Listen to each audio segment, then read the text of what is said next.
nga pala yung beach na pinunta namin dito sa may Cabangan, Zambales. Ito yung kanilang kitchen, common kitchen niya. May lababo, may lutuan, may mga plato, pwede nyo gamitin yan. Pwede kayo magluto, tapos may lamesa. Ayan, pagkakainan nyo.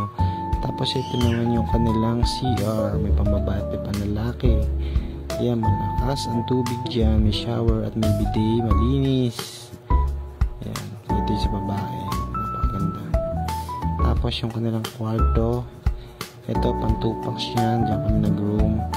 Fully aircon, may mga toiletries na libre nyo magamit. Ayan. Simple lang, aesthetic. Tapos ito yung iba ng kwarto, may pang family room at pang barkada room. Dito naman meron lamesa sa harapan tsaka puan, pwede kumain dyan.